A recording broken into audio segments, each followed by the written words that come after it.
दुनिया की 7 सबसे बड़ी अर्थव्यवस्था यानी देश एक जगह इकट्ठे हुए हैं और ये बैठक ऐसे समय में होने जा रही है जब दुनिया बड़ी जंगों में उलझी हुई है और ऐसे देश में हो रही है जिसकी संसद में करीब 2 बरस पहले भारत पर हत्याओं को अंजाम देने के आरोप लगे थे। प्रधानमंत्री नरेंद्र मोदी भी इस बैठक में पहुंचे। भारत के लिए इस बैठक का क्या महत्व है? G7 में कौन से हित सधेंगे हमारे? क्या वैश्विक व्यवस्थाएं बदलेंगी? कनाडा के साथ रिश्तों को पटरी पर लाने का रास्ता क्या इसी बैठक से होकर जाएगा? इन सभी सवालों के जवाब देंगे और साथ ही ट्विस्ट के बारे में भी बताएंगे कि कैसे 2 बड़े राष्ट्राध्यक्ष एक दूसरे से लड़ पड़े। नमस्कार, मैं हूं आपके साथ स्वाति सिंह और आप देखना शुरू कर चुके हैं केशो टाइम्स।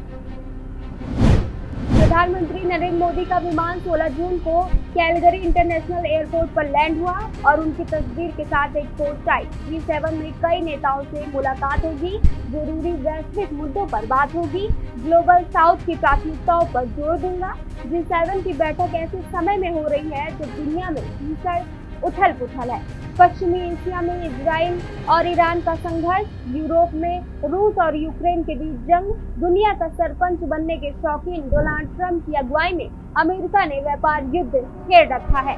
उनकी कहानी अलग ही है। ऐसे समय में है कि अपनी ही सहयोगी से भिड़े पड़े हैं। ऐसे गाढ़े समय में भारत के मुद्दे क्या है और भारत कैसे अपने एजेंडे लागू करवाने में सफलता हासिल कर सकता है, खासकर उस मंच पर जिसका भारत औपचारिक सदस्य भी नहीं है।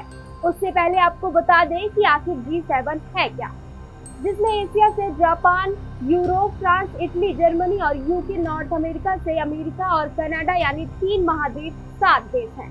कुल आबादी दुनिया की 10% और कुल जीडीपी दुनिया की 44% है। यूएनएससी काउंसिल में भी G7 के 3 परमानेंट मेंबर हैं, अमेरिका, फ्रांस और यूके। इन्हीं आंकड़ों और तथ्यों को एक धागे में पिरोने से निकलता है G7। दुनिया के 7 सबसे ताकतवर और उद्योग से भरे पूरे कमाए खाए अघाए देशों का गुट, आड़े टेढ़े, प्रत्यक्ष अप्रत्यक्ष, जिस भी तरीके से कहिए, पूरी दुनिया का चाल चरित्र तय करने में एक ताकतवर गुट। G7 भारत देश का मेंबर नहीं, लेकिन 2019 से लगातार इन बैठकों में आमंत्रित किया जा रहा है। इसका कोई हेडक्वार्टर नहीं है, ना ही कोई तय नियमावली है। इसके बावजूद G7 ने दुनिया की कई बड़ी समस्याओं को उलझाने की कोशिश की है। प्रधानमंत्री नरेंद्र मोदी के लिए ये 6वां G सम्मेलन है। G सम्मेलन एक ग्लोबल पॉलिसी थ्योरी है। इसमें शामिल 7 देश मिलकर पूरी दुनिया को प्रभावित करने वाले मुद्दे पर चर्चा करते हैं।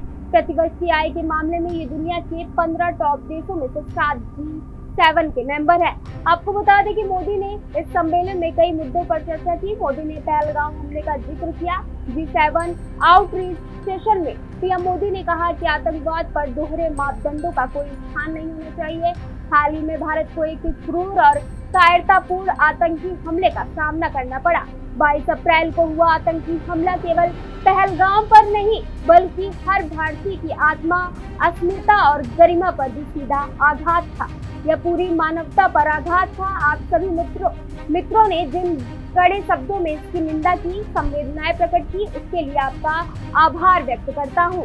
प्रधानमंत्री मोदी ने कनाडा में G7 शिखर सम्मेलन के अवसर पर अपने कनाडाई समकक्ष मार्क कर्नी के साथ द्विपक्षीय बैठक की। प्रधानमंत्री मोदी ने शिखर सम्मेलन की सफल मेजबानी के लिए कनाडाई प्रधानमंत्री कार्नी की सराहना की और भारत कनाडा संबंधों को मजबूत करने के लिए उत्साह व्यक्त किया।